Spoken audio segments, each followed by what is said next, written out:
Is the Novus Ordo Church about to canonize another sketchy saint?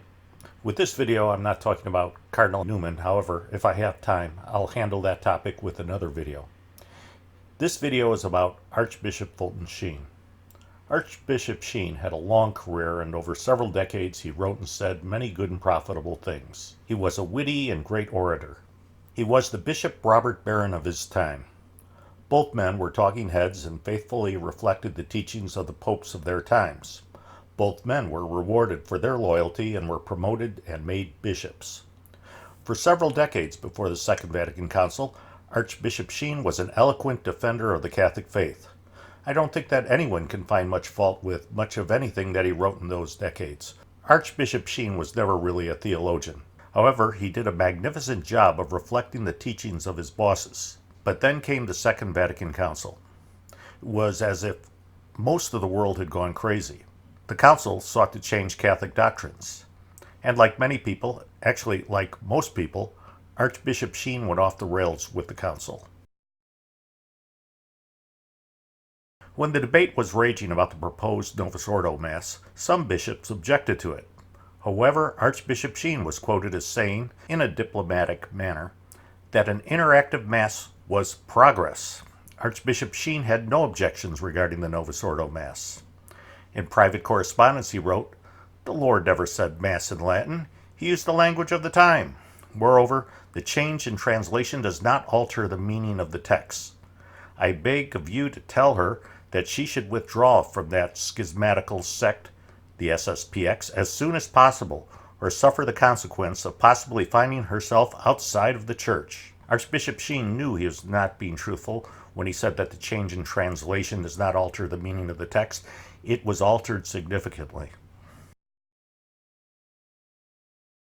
Archbishop Sheen also had no problems with the ecumenism that was promoted by the Second Vatican Council. In his autobiography, Treasure in Clay, Archbishop Sheen wrote, "The good Hindu, the good Buddhist, the good Confucianist, the good Muslim, they're all saved by Christ. And not by Buddhism or Islam or Confucianism, but through their sacraments, their prayers, their asceticism, their morality, and their good life." Before the council, when Archbishop Sheen wrote with a foundation of the pre-conciliar church, his writing was on bedrock and it was impeccable. But this quote comes after the council, when he wrote with the foundation of the shifting sands of the Second Vatican Council. When he did so, he was reduced to writing nonsense. Here he says that infidels are not saved by their religions, but they're saved by the sacraments of their religions. Of course, it's their religions that administer the sacraments of the infidels. So this sentence manages to contradict itself and is nonsensical. Just as serious, Archbishop Sheen took part in the sacred rites of Protestants. In 1967, he spoke at an ecumenical worship service. This is despite the fact that the Code of Canon Law of 1917 says that it is not licit for the faithful by any manner to assist actively or to have a part in the sacred rites of non-Catholics. Archbishop Sheen was a loyal son of the spirit of Vatican II. In this clip, from when Archbishop Sheen was the Bishop of Rochester, he is quoted as saying that his diocese would provide educational courses, including a renewal of the clergy in the spirit of Vatican II, as well as ecumenical sessions between Roman Catholic priests and Protestant ministers. In this clip, he said that he wanted his diocese styled after and moved by the spirit of Vatican II.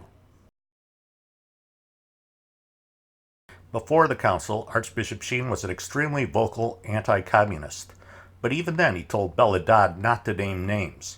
If she had named names, it could, maybe, have helped stop the council from happening, because the communists would have been identified. But with the council, communist sympathizers took power, and suddenly Sheen wasn't really an anti-communist anymore. He came out strongly against the war against communism in Vietnam. In fact, he drafted a peace appeal on behalf of a synod of bishops. His opposition against the war came early, in 1965, and he received criticism in the press. However, it was a good career decision for him, since his opposition to the war reflected the opposition of his boss, Pope Paul VI. Interestingly, Pope Paul VI also had a relationship with radical Saul Alinsky, and I'll talk more about Alinsky in my playlist on communist infiltration of the Catholic Church. She knew Alinsky well, and they shared the platform together for multiple speaking engagements. Sheen knew that his relationship with Alinsky would not be a bad thing for his career, and with this clipping we see that Alinsky received the energetic backing of Bishop Sheen.